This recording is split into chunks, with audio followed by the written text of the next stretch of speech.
रसनेल से अलग है, ये थोड़ा आउटडेटेड है, पूछेगा नहीं तुम सबसे।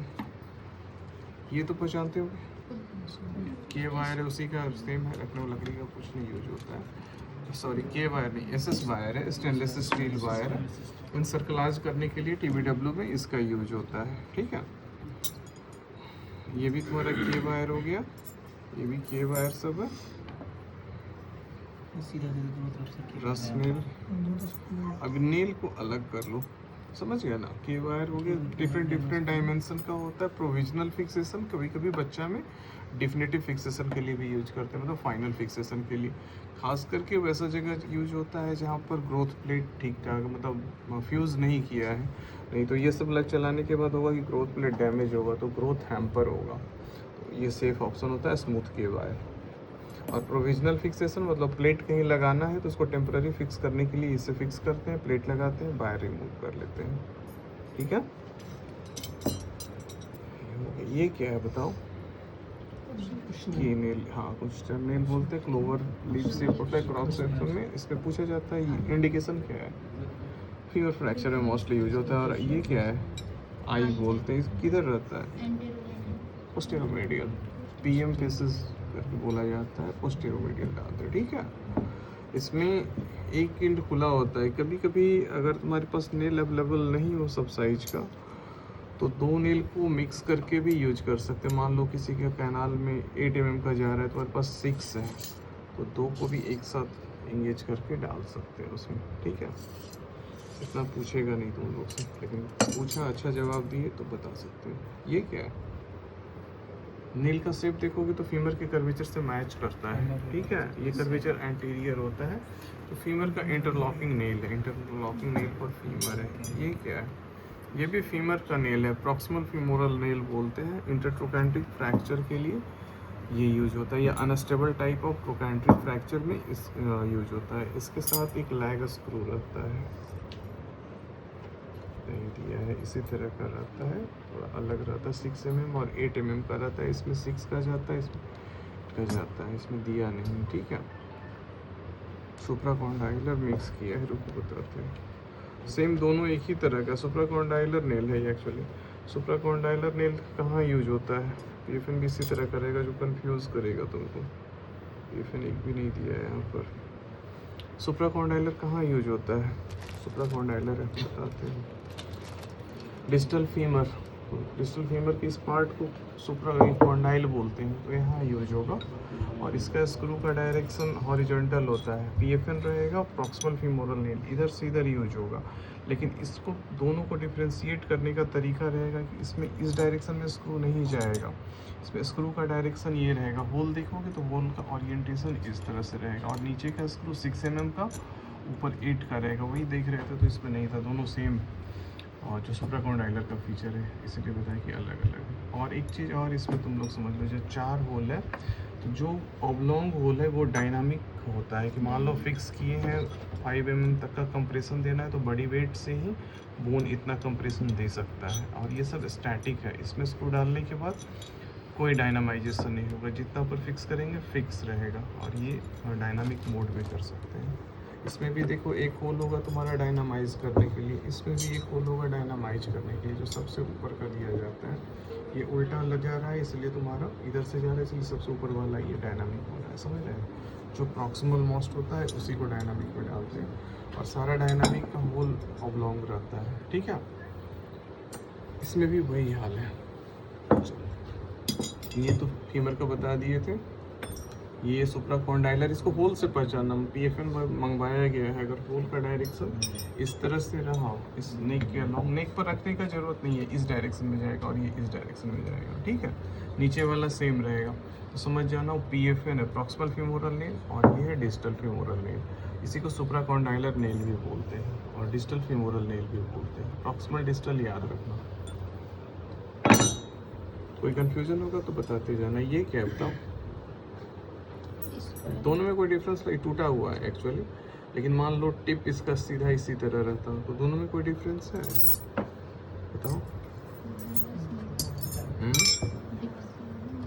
देखो एक जो टिप पर है एक मार्जिन बना हुआ है, कट किया हुआ है, ये होता है कि डिजिटल रेडियस में बोन को नेगोशिएट करके जाने के लिए होता है। ये रेडियस का नेल है, स्क्वायर नेल बोलते हैं। इसका क्रॉस सेक्शन स्क्वायर शेप में है, तो इसकी एंट्री होती है यहाँ से। इसका नाम क्या है?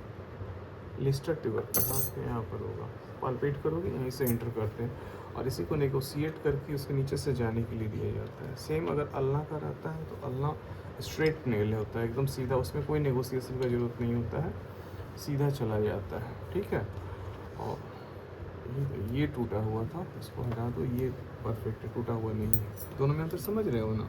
इधर टूटा हुआ है, नहीं तो ऐसा ही रहेगा। और ये अल्लाह स्ट्रेट होता है तो सीधा अल्लाह में चला जाएगा, उसमें कोई नेगोशिएशन का ज़रूरत नहीं है। रेडियस थोड़ा कर्व है तो नेगोशिएट करके जाना होता है, अल्लाह में कुछ भी नहीं है। दोनों का दोनों स्क्वायर नेल है। ठीक है, क्रॉस सेक्शन स्क्वायर शेप में, इसलिए स्क्वायर हो गया। और इसके बेसिस पर पहचान लेना कौन रेडियस का है, कौन अल्लाह का है। ठीक है, ये टूटा हुआ है, इतना पहचान लोगे ना। ये क्या है बताओ? अभी तो एक नेल और था ना। ये पतला वाला नेल तुम्हारा है, इसमें बेंड तुम्हारा 6 डिग्री के आसपास होगा, 6-9 के बीच में होगा। 15 भी रहता है, डिपेंड करता है किस रेस में है।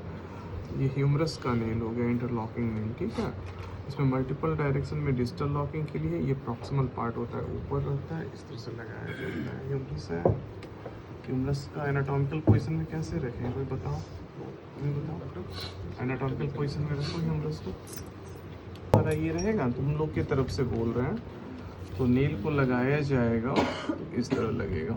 ठीक है, क्योंकि इसको आर्टिकुलर को बचाते हुए नेगोशिएट करते जाना है, तो यहाँ पर बेंड रहेगा तभी करोगे। अंदर की तरफ अगर बेंड रहेगा तो आर्टिकुलर से होके जाना होगा, इधर रहेगा तो यहाँ से चले जाओगे। ठीक है, ये ह्यूमरस का नेल है। सेम PFN वाले में भी इसी तरह 6 डिग्री का बेंड मिलेगा तुम्हारा, लेकिन उसमें स्क्रू उस तरफ जाएगा, मतलब नेक के अलॉन्ग 135 डिग्री 130 डिग्री में। इसमें स्ट्रेट जा रहा है 90 डिग्री।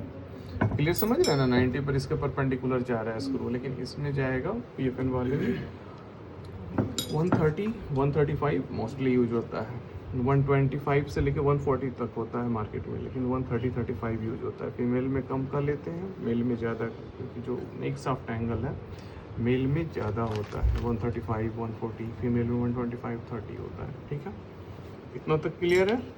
कोई कंफ्यूजन होगा आप कभी भी पूछ लेना। ये भी एक नेल है, लेकिन इंटरलॉकिंग नहीं है। इंटरलॉकिंग उसको बोलते हैं जिसमें आज ऊपर नीचे दोनों लॉक करने का प्रोविज़न है, कि लॉक कर दिए, लॉक करने से कुछ एक्स्ट्रा बेनिफिट मिलता है। जब बता रहे हैं तो बता दें। ह्यूमरस लेके चलो, फीमर ही उठाए फीमर को। इसका साइड बता सकते हो कि नहीं? बताओ, तुम बहुत कंफ्यूज कर रही थी। साइड बताओ किस साइड का है। ये सब नहीं बताओगी तो प्रॉब्लम होगा, तो मत बोलना। इसमें मान लो नेल डालना होगा तो पायरिफॉर्मिस फोसा से जाते इसको बोलते, इतना नहीं पूछेगा तुम लोग से। इंटरलॉकिंग पूछ सकता है, क्योंकि नॉन लॉकिंग नेल भी यहाँ रखा हुआ है, नहीं रहेगा तो नहीं पूछेगा। ठीक है, नेल ऐसे हो गया। अब इसमें देखो, ऊपर स्क्रू डाल देंगे, नीचे डाल देंगे, बीच में इंट्रामेडुलरी रिम करके, तो फिर कोई स्पेस नहीं बचेगा कि बोन ऊपर नीचे जाए या रोटेट करे। रोटेशनल स्टेबिलिटी दे देगा, टेलीस्कोपिक स्टेबिलिटी दे देगा। टेलीस्कोपिक स्टेबिलिटी क्या होता है? मान लो लॉक नहीं किए, जैसे कि नेल है तुम्हारा, ये लॉकिंग नेल नहीं है, ये डाल रहा है, तो पेशेंट चलेगा तो नीचे का पोर्शन डिस्ट्रैक्ट हो सकता है, फ्रैक्चर पर गैप आ सकता है। रोटेशनल स्टेबिलिटी इसमें नहीं रहता है उतना अच्छा, लेकिन क्लोवर लीफ शेप होने के कारण थोड़ा मिलता है। अगर यही पूरा राउंड रहे तो रोटेशनल स्टेबिलिटी नहीं मिलेगा। रोटेशनल तो रोटेट करेगा, पैर घूम सकता है बॉडी के रिस्पेक्ट में। लेकिन ये अगर डाल देते हैं, ये इससे सेकंड जनरेशन का, उससे नेक्स्ट जनरेशन हो गया कि स्क्रू डाल दिए, तब तो ये फ्रैगमेंट इसके रिस्पेक्ट में घूमेगा नहीं, वो लॉक हो गया। दूसरा पैर उठाएगा भी तो नीचे का पोर्शन भी लॉक है, एक साथ जाएगा। उसको टेलीस्कोपिक बोलते हैं। टेलीस्कोपिक डिस्ट्रैक्शन या मूवमेंट नहीं होगा। समझ रहे इतना? तो ये तुम्हारा हो गया इंटरलॉकिंग नेल।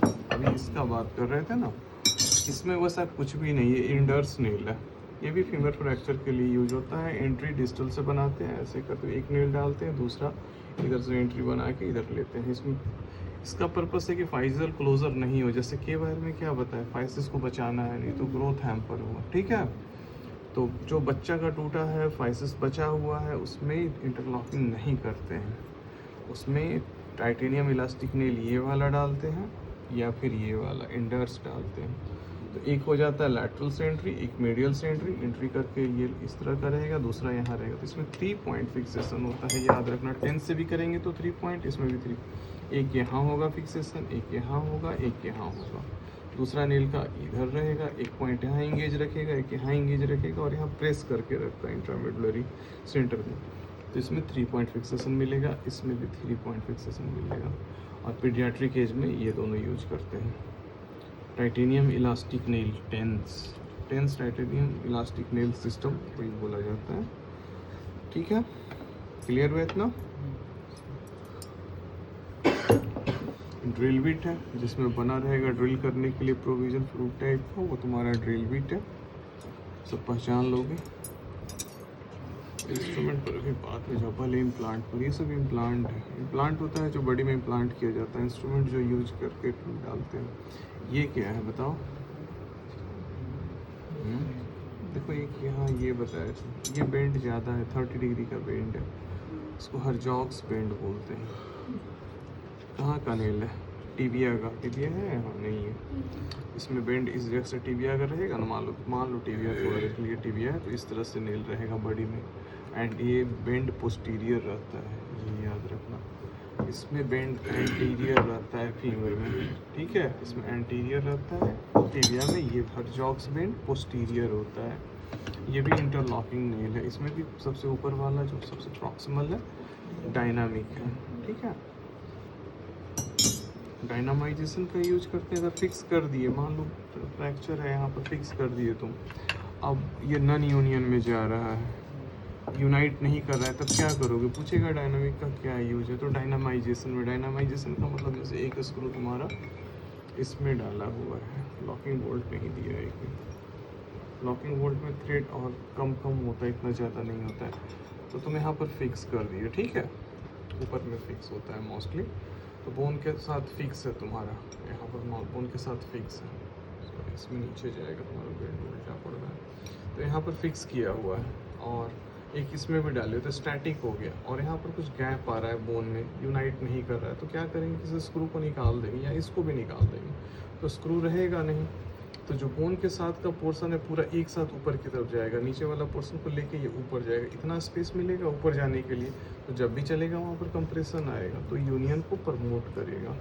तो डायनामिक स्क्रू को छोड़ देना, स्टैटिक को निकाल देना, डायनामाइजेशन बोलते हैं उसको। किसी में सिर्फ स्टैटिक ही डाला हुआ है तो जितना स्क्रू है सारा निकाल दिए, तो निकाल देंगे तो फ्री हो जाएगा। तो टेलीस्कोपिंग हो के तुम्हारे लिए उसमें यूनियन में वो हेल्प करेगा, जो कि नॉन यूनियन में जा रहा था उसको बचाएगा। तो डायनामिक बोलोगे तो डायनामाइजेशन पूछ सकता है। इसका टाइम होता है, जैसे फीमर के लिए 3 मंथ है, ये लोग के लिए 1 मंथ है, 1 मंथ 1.5 मंथ तक देखो, 3 मंथ आइडियल बोलना कि देखने में यूनियन प्रोग्रेस नहीं कर रहा है तो डायनामाइजेशन कंसिडर करेंगे। उसमें भी पूछेगा आगे किधर का स्क्रू निकालेंगे, तो ज़्यादा नहीं उसमें तुम लोग सोचना, बस इतना बोलना जो लॉन्ग सेगमेंट है उसका निकालेंगे, बस उससे ज़्यादा मत बोलना, उससे ज़्यादा कॉम्प्लिकेट कर देगा तुम लोग को, ठीक है। लॉन्ग सेगमेंट का निकालेंगे, उतना तक जाएगा भी नहीं। ये बताओ, DHS प्लेट भी नहीं है यहाँ पर, रहता तो और बताते। ये टिपिकली यूज नहीं होता है, ये प्लेट सिस्टम है, समझ रहे हो। और ये DHS का प्लेट है, लेकिन ये वाला जो है डबल एंगल DHS है, 95 डिग्री का ये एंगल बना रहा है, एक एंगल यहाँ पर है, तो ये डबल एंगल DHS है। इसका यूज होता है सब ट्रोकेंट्रिक फ्रैक्चर में, और नॉन यूनियन में चला गया तो वेल्गस ऑस्टियोटोमी करते हैं। इसका ये नहीं है एक्चुअली, ये है तुम्हारा DHS का स्क्रू, उसमें भी ऐसा ही रहता है, सेम ऐसा ही रहेगा, लेकिन साइज अलग रहता है। और इसमें जैसे चटकूटा शेप देख रहे हो, एक तरफ बना हुआ है जो रोटेशनल स्टेबिलिटी देने के लिए इसको राउंड नहीं बनाया गया है, क्रॉस सेक्शन देख रहे हैं, तो इसमें जाने के बाद ये रोटेट नहीं करेगा। एक बार पास कर दिए, पहले स्क्रू पास करते हैं, फिर प्लेट को उसमें डाल के पंच कर देते हैं, तो ये रोटेट नहीं करेगा फीमोरल हेड जो भी है। और इसका यूज तुम्हारा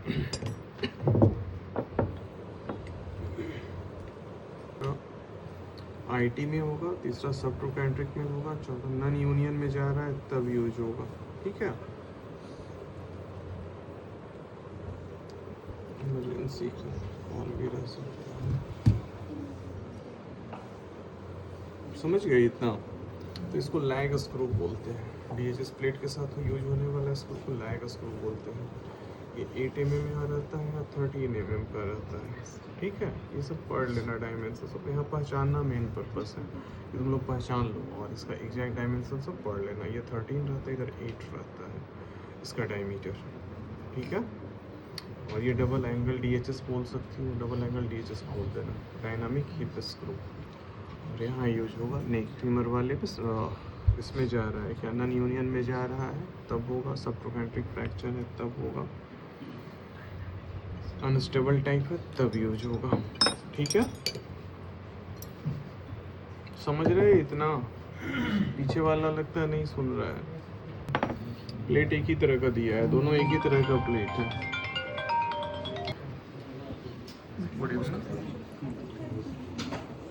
हाँ बताइए इनको।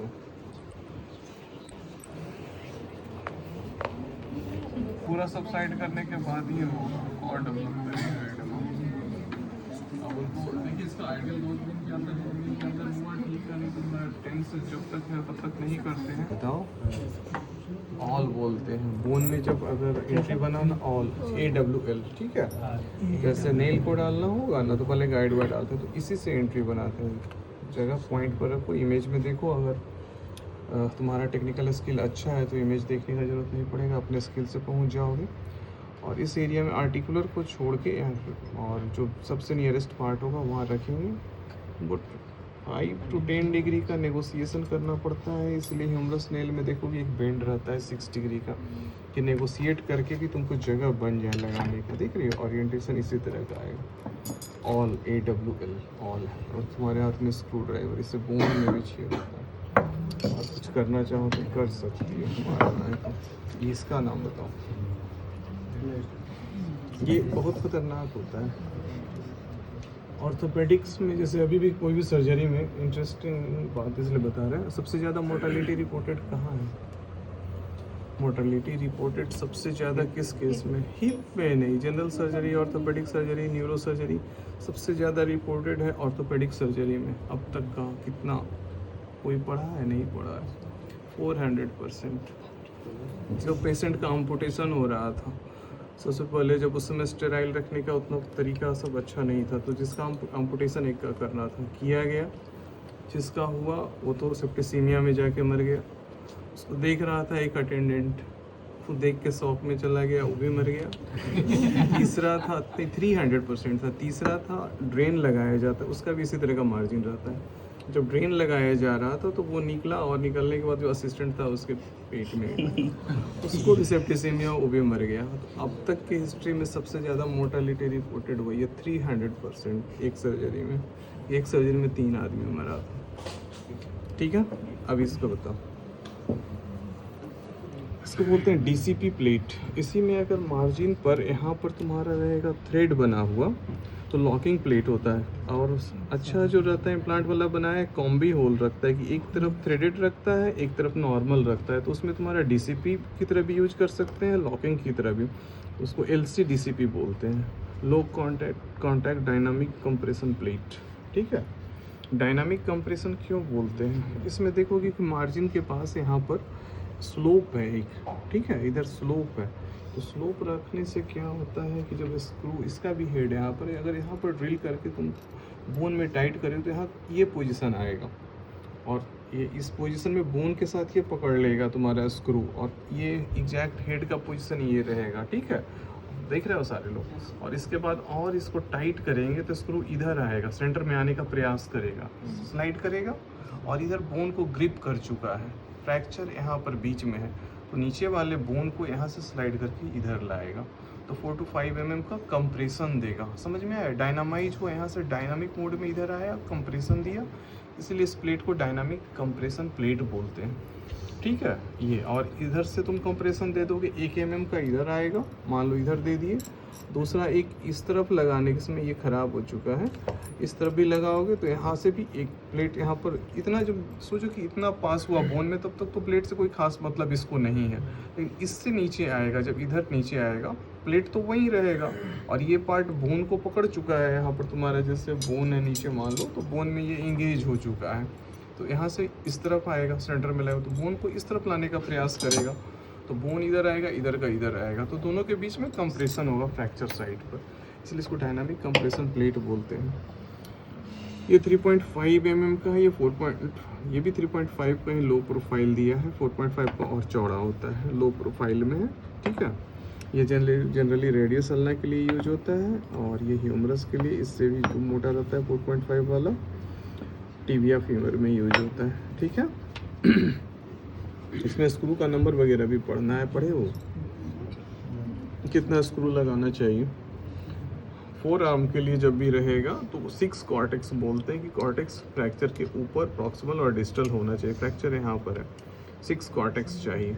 तो जहाँ पर ड्रिल करेंगे वहाँ पर नियर कॉर्टेक्स होगा, इस तरफ जो होगा फार कॉर्टेक्स होगा, 2 कॉर्टेक्स 2 कॉर्टेक्स 2 कॉर्टेक्स 3 होल, तो 6 कॉर्टेक्स हो गया। इधर और होना चाहिए एक, ठीक है। आइडियल 6 होल का रहता है, उससे कम से यूज नहीं करते, अगर फ्रैक्चर बड़ा है तो उस होल को छोड़ के और बड़ा प्लेट यूज कर लेते हैं। 6 कॉर्टेक्स 4 आर्म में चाहिए, इसमें ह्यूमरस में 7 कॉर्टेक्स चाहिए, टिबिया फीमर में 8 कॉर्टेक्स चाहिए। 8 कॉर्टेक्स बोलना या 4 स्क्रू बोलना, 3 स्क्रू बोलना, ठीक है। क्लियर है। अब स्क्रू पहचान लो, इसको भी छोड़ दो भी इम्प्लांट को, इंस्ट्रूमेंट को, और कुछ इम्प्लांट बचा है। तो स्क्रू रहेगा, उसमें थ्रेड बीच के बीच, 2 स्क्रू के बीच में, 2 स्क्रू नहीं, उसके 2 पीच के बीच में जब स्पेस ज़्यादा रहेगा दोनों के बीच में, ये मोस्टली रहता है तुम्हारा कैंसलस में, ये तुम्हारा पार्टिकल स्क्रू है, इसमें स्पेस कम है, ये भी कैंसलस स्क्रू है, और ये सब पार्टिकल स्क्रू, इसके बीच में स्पेस कम है, ठीक है, ये स्पेस ज़्यादा है, तो ये सब कैंसलस स्क्रू है। ये क्या है, पार्शियली थ्रेडेड है, फुल्ली थ्रेडेड नहीं है। दूसरा नंबर ये कैनुलेटेड है, गाइड वायर के ऊपर जाता है, तो सीसी स्क्रू बोलते हैं।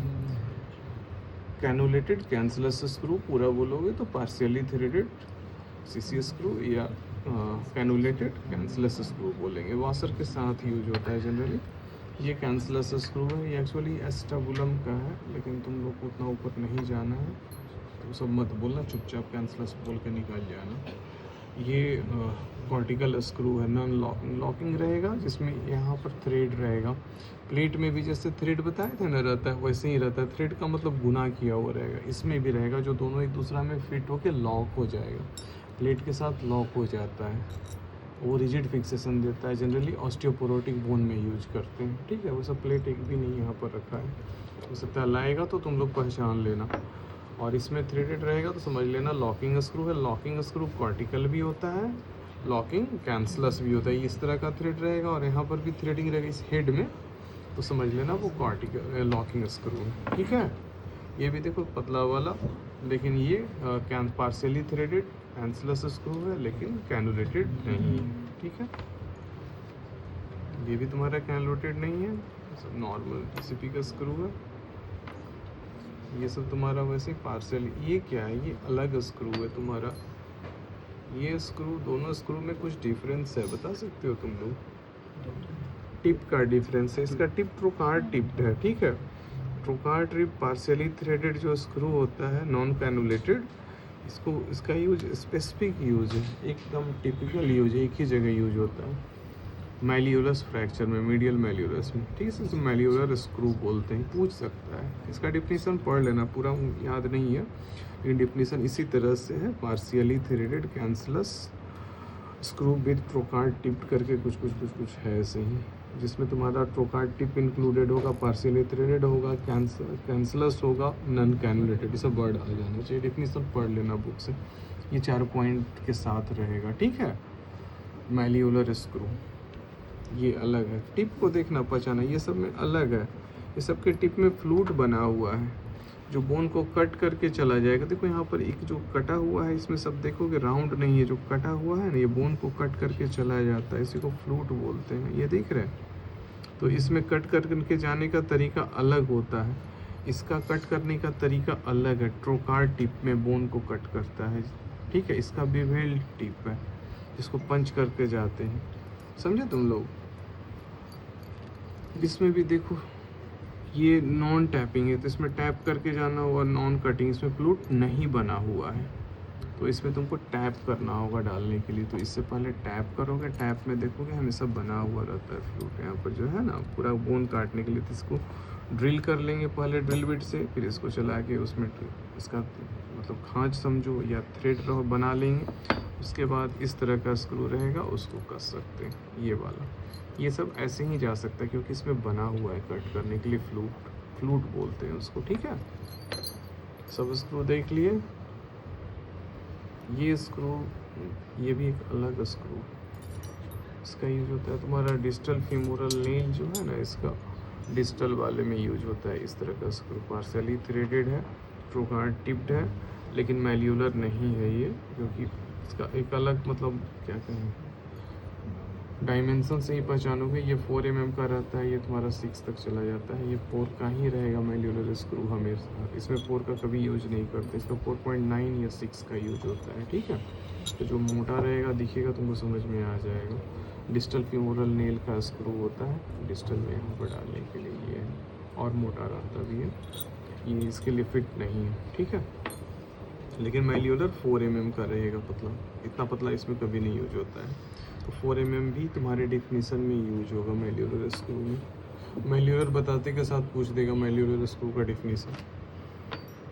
क्लियर है ना इतना? बताओ, ये दोनों में कंफ्यूज मत करना, ये दोनों एक ही तरह लगेगा, लेकिन डायमेंशन से पहचाना। डायमेंशन का मतलब लंबाई नहीं, थिकनेस। कोई कंफ्यूजन है तो बोलो, फिर से बताएंगे, होगा पड़ा हुआ कहीं पर।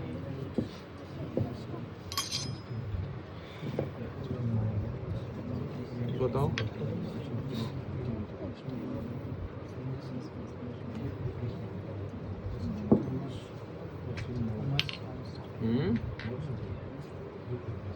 ऑस्टिन मूर का ये हिप रिप्लेसमेंट में नहीं, पार्शियल हिप रिप्लेसमेंट कर सकते हो, उसमें यूज होता है AMP ऑस्टिन मूर। इसी के जैसा तुम्हारा रहता है क्या, थॉमसन रहता है, लेकिन उसमें कॉलर बना रहेगा और अच्छा से।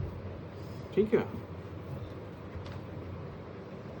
इसका यूज होता है नेक फीमर फ्रैक्चर है ओल्ड एज ग्रुप का, जिसमें यूनियन का पॉसिबिलिटी नहीं है, तो बॉल को रिप्लेस करते हैं, तो इसी बॉल को बोला जाता है। तो पार्शियल रिप्लेसमेंट में बस ये पार्ट रिप्लेस होता है, टोटल रिप्लेसमेंट में होगा तो एस्टेबुलम को भी करते हैं।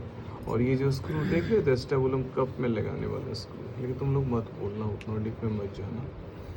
ठीक है, उतना डीप में नहीं जाना, वो यहाँ पर बस बता रहे हैं ये एस्टेबुलर कप में लगाने वाला स्क्रू है। उसमें लगाना ज़रूरी नहीं है हमेशा, लेकिन लगता है तो ये उसका स्क्रू है। ये रखना नहीं चाहिए ना, ये लोग बेकार रखा है। ठीक है, और ये सब जो स्लॉट बना हुआ है इसमें बोन ग्रो करने के लिए रहता है, कि बोन ग्रो कर जाएगा बाद में। और एक यहाँ पर फ्लेंज बना हुआ रहता है, फ्लेंज रहता है कि जैसे फीमर में इधर खांच बना हुआ है, फंस जाएगा तो रोटेशनल स्टेबिलिटी देगा। और ये जो कॉलर जैसा ये बना हुआ है कलकार पर, ये रेस्ट करता है कि फर्दर ये सिंक ना करे। ठीक है, और इसका मतलब जो किया जाता है, ये मोनोब्लॉक है, सिंगल है, बाइपोलर रहेगा तो वो भी मोनोब्लॉक होता है, लेकिन इस पर मूवमेंट रहता है। यूनिपोलर है, कोई दिक्कत ले सकते, चेयर दिक्कत लग रहा है तो इसमें मूवमेंट एक ब्लॉक की तरह है। यूनिपोलर है, पूरा एक साथ मूव करेगा। बाइपोलर में ऊपर का सेल मूव करता है, और एक होता है कि ये एस्टेबुलम के अंदर मूव करता है, तो दो जगह मूवमेंट हो गया, इसलिए उसको बाइपोलर बोलते हैं। ये यूनिपोलर है कि एस्टेबुलम और हेड के बीच मूवमेंट है, तो ये यूनिपोलर हो गया। और इसके साथ तुम्हारा ये वाला आ जाएगा, ये क्या है, क्या है बताओ, ये साइज लेने का कि किस साइज का हेड यूज करें, ये सब फिक्स रहता है ये सब में। अभी का इम्प्लांट सब मॉडलर आ रहा है, जिसमें सारा चीज़ चेंज कर सकते हैं, नेक चेंज कर सकते हैं, इसका कप को चेंज कर सकते हैं, सारा स्टेम का साइज चेंज कर सकते हैं, सब मॉडलर होता है। और मॉडलर का कुछ भी नहीं रखा है, मतलब होता भी नहीं है, तो उसमें ये सब परेशानी नहीं होता है कि जो हेड रहता है वही इसमें है, कि बस तुमको हेड को मैच करना है कि स्टेबुलम में रिड्यूस हो जाए। तो इससे साइज लेते हैं कि किस साइज़ का जाएगा इम्प्लांट। लेने का तरीका, जैसे फ्रैक्चर है तो इसको एस्टेबुलम से निकालेंगे, उसको हेड डिलीवर करना बोलते हैं। साइज़ लेने के लिए पूछेगा नहीं, गलती से पूछ दिया तो देखना कि उसका तरीका होता है कि सारे से पास करते हैं, जैसे इससे पास नहीं हो रहा है तो अगला साइज़ वाले में पास करेंगे। ठीक है, हेड को इसमें भी नहीं पास हुआ तो इससे अगला में पास करेंगे। साइजर रहेगा तो पूछ सकते इससे पास हो रहा है, फ्रीली पास हो रहा है, तो हेड का साइज इससे छोटा है, तो इससे छोटा है तो इससे छोटा लेना है, तभी वो एस्टाबुलम में जाएगा। ये साइज़ का चला गया, इससे बड़ा है, मतलब ये साइज़ इससे बड़ा है, तो एस्टाबुलम में रिड्यूस नहीं होगा। तो तुम्हारा जैसे 43 है, 43 से फ्रीली पास कर रहा है और 41 से नहीं पास कर रहा है। तो जो मिनिमम साइज का जिससे पास करेगा, 43 से पास किया तो 45, 47, 49 सबसे पास करेगा, तो उससे मतलब नहीं है। मिनिमम साइज वाला जिससे पास किया तो 43 से पास किया और 41 से पास नहीं किया, तो जो तुम इम्प्लांट लोगे उसका साइज 41 होगा। 43 हो सकता है रिड्यूस नहीं हो, उसका साइज एस्टेबुलम से बड़ा, इससे बड़ा ले रहे हैं, तो ठीक है। इस तरह से साइजिंग करते हैं कि जो मिनिमम साइज जिससे हेड पास हो जाए, उससे एक नीचे वाला जिससे पास नहीं हो रहा हो वो लेते हैं, ठीक है। क्या साइजर है, फीमोरल हेड या बोलोगे AMP साइजर, क्योंकि इसका ये सब फिक्स है, तो इसका साइज तो तुम बदल नहीं सकते हो, ये सब इसके बेसिस पर आता है। इसे 43 आया, किसी पेशेंट का रिप्लेस करना पड़ रहा है, तो 43 हेड साइज वाला लेंगे। ये तो सबका कॉमन है, मोनोपोलर, मोनोब्लॉक है, यूनिपोलर है। मॉडलर रहता है तो हेड का इसमें जितना स्पेस रहता है उसके हिसाब से स्टेम अलग से लेते हैं, नेक का जितना लेंथ रहता है उसका नेक अलग से मैच करते हैं, हेड जो उसके लिए फिट आता है वो लेते हैं, ठीक है। तुम इधर उधर भटकते ज़्यादा हो, ध्यान देना चाहिए इधर ना, बज रहा है वो बेचारा अपने डिस्टर्ब हो रहा है, तुम लोग भी और डिस्टर्ब हो रहे हो उसके साथ साथ। और इम्प्लांट कुछ तो इंस्ट्रूमेंट बता दें, क्या नाम है, निबलर, निबल करता है, बोन को निबल करता है, काटा जाता है, ठीक है। इसी में एक इस तरह से मुड़ा हुआ रहता है, उसको रोंजर बोलते हैं। ये क्या है, पिलास जानते हो किसी को प्लायर बोलते हैं, इसका तो बता ही दिए। ये तो जानते ही हो, स्क्रू ड्राइवर, इसी में इसमें होल बना रहेगा तो कैनुलेटेड, जैसे मान लो एक कैनुलेटेड स्क्रू था ना, अगर कैनुलेटेड स्क्रू डालना है कहीं पर तो एक गाइड वायर पहले डालते हैं, उनमें कहीं पर गाइड वायर डाले, देख लिए, गाइड वायर डाल के देख लिए कि इमेज में कि बोन के अंदर इसका पोजीशन एकदम परफेक्ट, हमको ऐसे डालना है, एकदम पोजीशन AP लैटरल सब में देख लिए कि एकदम परफेक्ट चला गया है, कोई कन्फ्यूज़न नहीं है। तो गाइड वायर के ऊपर हम लोग चलाते हैं कैनुलेटेड ड्रिल बिट रहता है, उसमें भी होल बना हुआ रहता है, यहाँ पर नहीं है।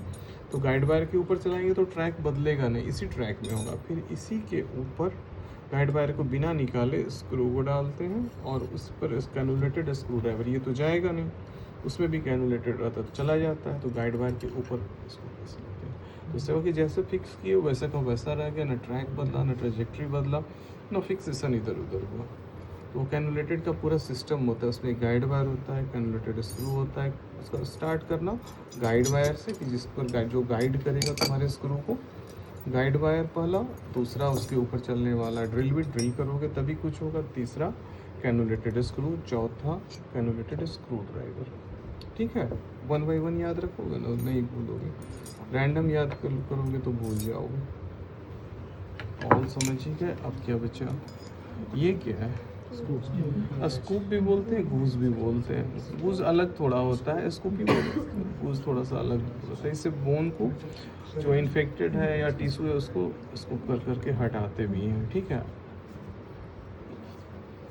क्यूरेट बोलते हैं, ये जो तुम्हारा हुआ स्कूप और ये हुआ क्यूरेट। अभी प्रैक्टिस में इतना जो मन में आता है वो, इधर का पर्पस है कुछ बोन में डालना है या स्क्रैच भी करना है, स्कूप की तरह इसको यूज कर पाओगे। जैसे एंटीबायोटिक डालना है, बोन सीमेंट का कुछ बना के डालने का, कुछ भी रहा उस तरह का, तो स्कूप की तरह यूज होता है। मेनली एंटीबायोटिक डाले या फिर बोन ग्राफ्ट डाले तो चम्मच की तरह यूज हो सकता है। लेकिन ये वाला जो रहता है इसे स्क्रैच करते हैं, लेकिन दोनों को उलट के भी यूज कर सकते हैं। मार्जिन है, अगर पतला है, नैरो रहता है, ये नहीं जा सकता है तो इससे भी कर सकते हैं क्यूरेट। और छोटा छोटा ग्राफ डालना है तो इससे भी डाल सकते हैं, इससे भी डाल सकते हैं, या फिर एंटीबायोटिक डालना है तो भी, तो क्यूरेट भी बोल सकते हो, स्कूप भी बोल सकते हो, ठीक है। इसको तो जानते हो सब लोग। नीडल होल्डर, नीडल होल्डर का देखोगे ब्लंट रहेगा, यहाँ बॉक्स बना रहेगा। दूसरा इसमें सेरेसन रहेगा, सेरेसन आर्टरी में भी रहता है। इसमें नीडल होल्ड करने के लिए एक होल भी बना रहता है। हाँ, आर्टरी में भी देखो सेरेसन है, लेकिन ये होल नहीं बना हुआ है जो नीडल को होल्ड करने, नीडल का कर्व रहता है।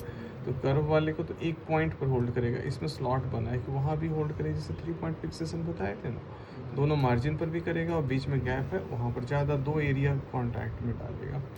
तो ये निडल होल्डर है, ठीक है। और बॉक्स दोनों में है, लेकिन आर्टिल में किसी किसी में नहीं भी मिलेगा, लेकिन इसमें है मोस्टली बॉक्स मिलेगा। ये क्या है? एलिस पार्सल, सॉफ्ट टिश्यू होल्ड करने के लिए यूज करते हैं। ये हैमर, हैमर मत बोलना, मैलेट बोलना यहाँ पर। पिलास और प्लायर्स नहीं बोलने का यहाँ पर। प्लायर, ये मैलेट, ये तो जानते हो। हाँ, रिफ्लेक्स चेक करने के लिए हैमर ही है।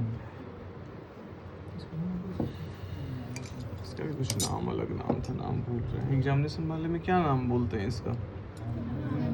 हैमर बोलते हैं, कुछ टेस्टिंग हैमर करके होता है, रिफ्लेक्स टेस्टिंग है हैमर। उसी में तुम्हारा टच सेंसेशन देखने के लिए भी रहता है, सब तो जानते ही होंगे। क्रिस्टल हो गया, इसमें क्रिस्टल है, टूटा हुआ है कुछ, जो टच सेंसेशन देखने के लिए। एक और रहता है इसमें पॉइंटेड, वो भी जानते होंगे, बाविल्स की वगैरह देखने के लिए यूज होता है। ठीक है, ये टैप होता है उस तरह का स्क्रू जो कि इसमें फ्लूट नहीं है, उसके लिए पहले स्पेस बनाने के लिए इसको डालते हैं, ड्रिल करने के बाद इसे टैप करते हैं, तब स्क्रू को डालते हैं। ठीक है, स्क्रू डालने के पहले उसका मेजरमेंट भी करते हैं डेप्थ गेज से, यहाँ पर नहीं है। ठीक है, ये गन नहीं है, तुम्हारा ड्रिल है, मैनुअल ड्रिल है। बैटरी ऑपरेटेड हम लोग ज़्यादा यूज करते हैं, तो उसमें जैसे इसमें दोनों हाथ ही इंगेज होता है, उसमें एक ही हाथ से हो जाता है, एक हाथ से बटन दबाए हो गया। इसमें 2 तरह का होता है, जैसे इसका गियर दिख नहीं रहा है तुमको, तो क्लोज गियर मैनुअल ड्रिल है, और जिसमें दिखता है उसमें ओपन गियर मैनुअल ड्रिल बोलते हैं। इसमें पावर डिवाइस वाला हो गया तो बैटरी ऑपरेटेड हो गया, या इलेक्ट्रिकली ऑपरेटेड हो गया। मनमन हो जाता है इलेक्ट्रिक वाला, और बैटरी वाला भी रहता है। ठीक है, मनमन कंपनी का नाम है। ठीक है, और बताओ क्या है वो सब, तो बताओ वो सब।